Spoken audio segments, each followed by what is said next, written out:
Hello, എല്ലാവർക്കും പുതിയൊരു വീഡിയോയിലേക്ക് സ്വാഗതം. അപ്പം നമുക്ക് ഇന്നൊരു അടിപൊളി ദിൽക്കുഷ് ഉണ്ടാക്കി നോക്കിയാലോ. ഇത് സാധാരണ നമ്മൾ ബേക്കറിയിൽ നിന്ന് വാങ്ങിക്കുന്ന പോലത്തെ ഒന്നും അല്ല കേട്ടോ. നല്ല അടിപൊളി റിച്ച് ഫില്ലിങ്ങും നല്ല സോഫ്റ്റ് ആയിട്ടുള്ളൊരു ദിൽക്കുഷാണ്. അപ്പോൾ ഇതെങ്ങനെ ഉണ്ടാക്കണമെന്ന് നോക്കിയാലോ. അതിന് വേണ്ടി ഒരു പാത്രത്തിലേക്ക് നല്ല തിളച്ച പാലെടുക്കുക കേട്ടോ. നന്നായിട്ട് ചൂടായതാണേലും മതി, നല്ല ചൂട് വേണേ. അതൊഴിച്ച് വയ്ക്കുക. ഇനി അതിലേക്ക് ഒരു 1/4 കപ്പ് പഞ്ചസാര ഇട്ട് കൊടുക്കുക.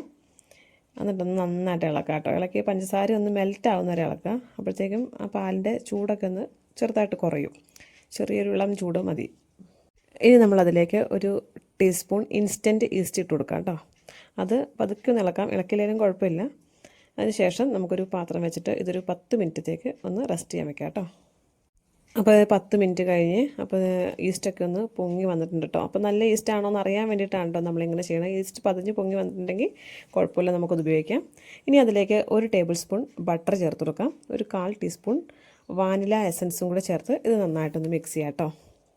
ബട്ടർ ചേർക്കുമ്പോൾ എപ്പോഴും റൂം ടെമ്പറേച്ചറിലുള്ള ബട്ടർ ആവാൻ ശ്രദ്ധിക്കണേ. ഇനി അതിലേക്ക് നമുക്കൊരു 1.5 കപ്പ് മൈദ ഇട്ട് കൊടുക്കാം. എന്നിട്ട് ആ സ്പൂൺ കൊണ്ട് തന്നെ ഒന്ന് ജസ്റ്റ് ഒന്ന് ഇളക്കുന്നുണ്ട്. ഇനി ആ സ്പൂണൊക്കെ മാറ്റി വെച്ചിട്ട് കൈ കൊണ്ട് കുഴച്ചെടുക്കാം. അപ്പോൾ കൈ കൊണ്ട് കുഴയ്ക്കുമ്പോൾ ചെറുതായിട്ട് ഒട്ടിപ്പിടിക്കുന്ന പോലെയൊക്കെ തോന്നും. അപ്പോൾ ഒരിക്കലും പിന്നീട് പൊടി ഇട്ട് കൊടുക്കരുത് കേട്ടോ, മൈദ ഇട്ട് കൊടുക്കരുത്. നന്നായിട്ട് ലൂസാന്നൊക്കെ തോന്നും. കുഴച്ച് വരുമ്പോഴത്തേക്കും അത് ശരിയായിക്കോട്ടെ. കേട്ടോ. ഒരു 10 മിനിറ്റോളം നമുക്ക് നന്നായിട്ടൊന്ന് കുഴച്ചെടുക്കാം. ആവശ്യമുണ്ടെങ്കിൽ മാത്രം കുറച്ച് ബട്ടർ വേണമെങ്കിൽ അതിലേക്ക് ഉപയോഗിക്കാം. അപ്പോൾ ഞാൻ ഇത് നന്നായിട്ട് കുഴച്ചിട്ടുണ്ട് കേട്ടോ. അപ്പോൾ എൻ്റെ കയ്യിലൊക്കെ ഒട്ടിപ്പിടിക്കുന്നുണ്ട്. വീണ്ടും ഞാൻ നന്നായിട്ട് വീണ്ടും കുഴയ്ക്കുകയാണ് കേട്ടോ. അങ്ങനെ ഒരു 10 മിനിറ്റ് കുഴയ്ക്കുമ്പോഴത്തേക്കും അതെല്ലാം ഒന്ന് നമുക്ക് കയ്യിൽ നിന്നൊക്കെ വിട്ട് നല്ല സ്മൂത്തായിട്ട് കിട്ടും കേട്ടോ. അപ്പോൾ ഒരു 10 മിനിറ്റോളം ഇങ്ങനെ നന്നായിട്ട് കുഴച്ച് കഴിയുമ്പോഴത്തേക്കും നമ്മുടെ കയ്യിലുണ്ടായിരുന്ന എല്ലാം കണ്ട് നല്ല പെർഫെക്റ്റ് ആയിട്ട് പോന്നിട്ടുണ്ട്. കയ്യിലൊന്നും പറ്റി പിടിച്ചിട്ടില്ല. ഇനി നമുക്കത് റെസ്റ്റ് ചെയ്യാനായിട്ട് വയ്ക്കാം കേട്ടോ. ഇനി നമുക്ക് ആ പാത്രത്തിന് ചുറ്റും കുറച്ച് ബട്ടർ തേച്ച് പിടിപ്പിക്കാം. അതേപോലെ തന്നെ കുഴച്ച് വെച്ചിരിക്കുന്ന മാവിൻ്റെ മുകളിലേക്കും കൂടെ കുറച്ച് ബട്ടർ തേച്ച് പിടിപ്പിച്ചിട്ട് നമുക്കൊരു 1.5 മുതൽ 2 മണിക്കൂർ വരെ അതൊന്ന് മൂടി വെച്ച് റെസ്റ്റ് ചെയ്യാനായിട്ട് വയ്ക്കാം കേട്ടോ. അപ്പോൾ ആ സമയത്ത് നമുക്കിതിന് വേണ്ടിയിട്ടുള്ള ഫില്ലിങ് തയ്യാറാക്കാം. അതിന് ഞാനിവിടെ എടുത്തിരിക്കുന്നത് ടൂട്ടി ഫ്രൂട്ടി എടുത്തിട്ടുണ്ട്, കാഷ്യൂനട്ട്, ബ്ലാക്ക് റൈസൻസ്, പിന്നെ ഒരു 3-4 ഏലക്കായ എടുത്തിട്ടുണ്ട് കേട്ടോ. പിന്നെ അതിലേക്ക് 1 കപ്പ് തേങ്ങ ചിരവിയതും ഒരു 1/4 കപ്പ് പഞ്ചസാരയും കൂടി എടുത്തിട്ടുണ്ട്. അപ്പോൾ നമ്മൾ പാൻ അടുപ്പത്ത് വെച്ചിട്ടുണ്ടായിരുന്നു. അത് ചൂടായി വന്നപ്പോഴത്തേക്കും 1 ടേബിൾ സ്പൂൺ ബട്ടർ ഇട്ട് കൊടുക്കുന്നുണ്ട് കേട്ടോ. ഇനി അതൊന്ന് മെൽറ്റായി വരുമ്പോഴത്തേക്കും അതിലേക്ക് നമ്മൾ എടുത്ത് വെച്ചിരിക്കുന്ന കാഷ്യൂനട്ട് ഇട്ട് കൊടുക്കാം. അതൊന്ന് വറുത്തെടുക്കാം കേട്ടോ. അത് ഒന്ന് മൂത്ത് വരുമ്പോഴത്തേക്കും ബ്ലാക്ക് റൈസൻസ് ഇട്ട് കൊടുക്കാം. അപ്പോൾ ഇത് കുരുവില്ലാത്ത റൈസൻസാണ് കേട്ടോ. അപ്പോൾ ഇതൊക്കെ എൻ്റെ അളവൊക്കെ ഞാൻ ഡിസ്ക്രിപ്ഷൻ ബോക്സിൽ കൊടുത്തേക്കാം. ഇനി അതിലേക്ക് അടുത്തതായിട്ട് നമ്മൾ ചേർക്കുന്നത് തേങ്ങയാണ് കേട്ടോ. അപ്പോൾ നമ്മൾ 1 കപ്പ് തേങ്ങ എടുത്ത് വെച്ചിട്ടുണ്ടായിരുന്നു. അത് ഇതിലേക്കൊന്ന് ഇട്ട് കൊടുത്ത് അതൊന്ന് ചൂടാക്കി എടുക്കാം. ഒരുപാടൊന്നും വറുത്തെടുക്കണ്ട കേട്ടോ, അതൊക്കെ ഒന്ന് ചൂടായി കിട്ടിയാൽ മതി. അപ്പോൾ അടുത്തതായിട്ട് ചേർക്കാൻ പോകുന്നത് ടൂട്ടി ഫ്രൂട്ടിയാണ് കേട്ടോ. അപ്പോൾ എൻ്റെ അടുത്ത് 3 കളറുള്ള ടൂട്ടി ഫ്രൂട്ടി ഉണ്ടായിരുന്നു, അതുകൊണ്ട് ഞാനിതെടുത്തു. ഒരു 3 ടേബിൾ സ്പൂണൊക്കെ എടുത്തിട്ടുണ്ട് കേട്ടോ. അപ്പോൾ നിങ്ങളുടെ അടുത്തുള്ള ഏതാണെന്ന് വെച്ചാൽ അതെടുത്താൽ മതി. ഇനി അടുത്തത് ചേർക്കുന്നത് പഞ്ചസാരയാണ്. അപ്പോൾ പഞ്ചസാരയും കൂടെ ഇട്ടിട്ട് വീണ്ടും ഒന്ന് നന്നായിട്ടൊന്ന് മിക്സ് ചെയ്യാം കേട്ടോ, പഞ്ചസാരയൊക്കെ ഒന്ന് മെൽറ്റായി വരാൻ വേണ്ടിയിട്ട്. ഇനി അതിലേക്ക് നമ്മളൊരു നുള്ള് ഉപ്പിട്ട് കൊടുക്കുന്നുണ്ട്. അതും കൂടി ഇട്ടിട്ട് നന്നായിട്ടൊന്ന് മിക്സ് ചെയ്യാം.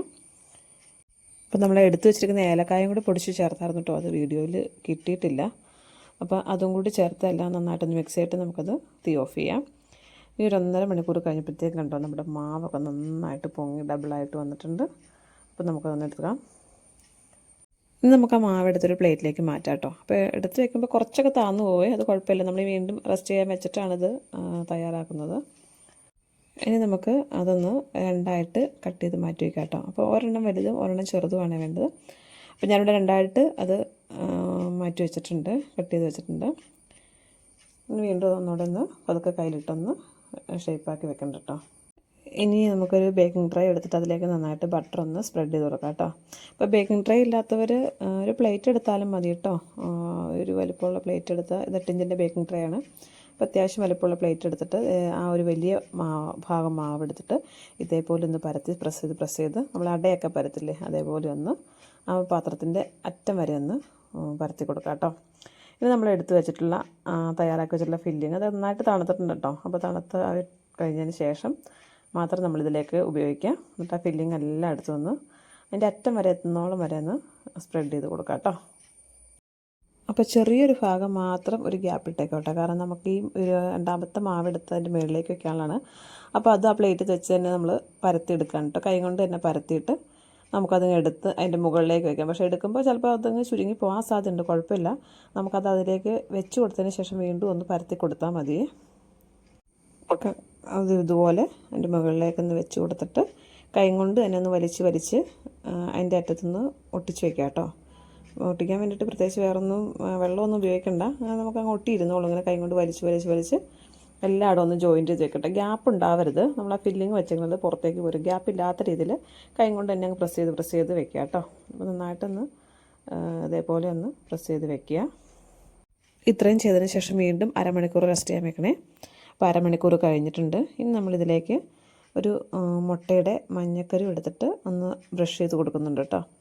അപ്പോൾ മുട്ട വേണ്ടാന്നുള്ളവർക്ക് കുറച്ച് ബട്ടറും കുറച്ച് പാലും കൂടി മിക്സ് ചെയ്തതിന് ശേഷം ഇതേപോലെ ചെയ്യാം കേട്ടോ. അപ്പോൾ മുകളിലൊക്കെ നല്ലൊരു ബ്രൗൺ കളർ വരുന്നതിന് വേണ്ടിയാണ് ഇങ്ങനെ ചെയ്യുന്നത്. അപ്പോൾ ഞാനിവിടെ ഓവൻ 10 മിനിറ്റ് 180 ഡിഗ്രിയിൽ പ്രീ ഹീറ്റ് ചെയ്യാൻ വെച്ചിട്ടുണ്ടായിരുന്നു. അപ്പോൾ ഓവനിലേക്ക് വെച്ച് കൊടുത്തിട്ടുണ്ട്. ഇനി നമുക്ക് 180 ഡിഗ്രി തന്നെ ഒരു 20 മിനിറ്റ് കൊണ്ട് ഇത് ബേക്ക് ചെയ്തെടുക്കാം കേട്ടോ. അപ്പോൾ ഇത് 20 മിനിറ്റ് കഴിഞ്ഞപ്പോൾ ഞാനൊരു സ്ക്യൂർ വെച്ച് കുത്തി നോക്കിയിട്ടോ. അപ്പോൾ ബേക്കായി വന്നിട്ടുണ്ട്. ഇനി നമുക്കത് തണുക്കാനായിട്ട് മാറ്റി വയ്ക്കാം. അപ്പോൾ തണുക്കാൻ വയ്ക്കുമ്പോൾ നമ്മൾ ഈ പാത്രത്തിൽ നിന്നൊന്ന് ഡിമോൾഡ് ചെയ്ത് എടുത്തിട്ട് വേണം കേട്ടോ ചെയ്യാനായിട്ട്. അപ്പോൾ ഞാൻ സ്പാച്ചില വെച്ചതിൻ്റെ സൈഡൊക്കെ ഒന്ന് പതുക്കെ ഒന്ന് വിട്ട് പോരാനായിട്ട് പതുക്കെ ഒന്ന് കുത്തി കൊടുക്കുന്നുണ്ട്.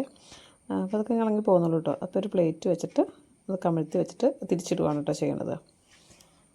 അപ്പോൾ ചൂടോടെയാണ് കേട്ടോ ഇതൊക്കെ ചെയ്യുന്നത്. ഇനി അത് തിരിച്ചിട്ടതിന് ശേഷം നമുക്ക് എല്ലാ ഭാഗത്തും ബട്ടർ തേച്ച് കൊടുക്കാം കേട്ടോ. ബട്ടർ തേച്ചതിന് ശേഷം നമുക്ക് ഒരു ഉണങ്ങിയ ടവൽ കൊണ്ട് ഇതൊന്ന് പൊതിഞ്ഞ് വയ്ക്കാം. അവിടെ ഇരുന്ന് അതിൻ്റെ ചൂടൊക്കെ ഒന്ന് ആറട്ടെ. ചൂടാറിയതിന് ശേഷം നമുക്ക് കട്ട് ചെയ്യാം. അപ്പോൾ ഇത് ചൂടൊക്കെ ആറി വന്നിട്ടുണ്ട്. നമുക്കിതൊന്ന് കട്ട് ചെയ്ത് നോക്കാം കേട്ടോ. അപ്പോൾ നമ്മുടെ സൂപ്പർ ടേസ്റ്റിലുള്ള ദിൽഖുഷ് റെഡി ആയിട്ടുണ്ട്. ഒറ്റ ബേക്കറി ചെന്നാലും ഇതേപോലെ ടേസ്റ്റ് കിട്ടില്ല കേട്ടോ. കാരണം അത്രയും സോഫ്റ്റാണ്, നല്ല ടേസ്റ്റുമാണ്, നല്ല അടിപൊളി റിച്ച് ഫില്ലിംഗ് ഒക്കെ ഉണ്ട്. അപ്പോൾ എല്ലാവരും ഒന്ന് ട്രൈ ചെയ്ത് നോക്കണേ. കുറച്ച് ക്ഷമ വേണം. ഇതൊന്ന് റെസ്റ്റ് ചെയ്യാനുള്ള ക്ഷമ മാത്രം മതി. ബാക്കി ഉണ്ടാക്കാൻ വലിയ ബുദ്ധിമുട്ടൊന്നുമില്ല കേട്ടോ. അപ്പോൾ ഇത്രയേ ഉള്ളൂ ഇന്നത്തെ വീഡിയോ. അപ്പോൾ നിങ്ങൾക്ക് വീഡിയോ ഇഷ്ടപ്പെട്ടെങ്കിൽ ചാനലൊന്ന് സബ്സ്ക്രൈബ് ചെയ്ത് സപ്പോർട്ട് ചെയ്യണേ. അപ്പോൾ നമുക്ക് മറ്റൊരു വീഡിയോയുമായിട്ട് കാണാം. Okay, by.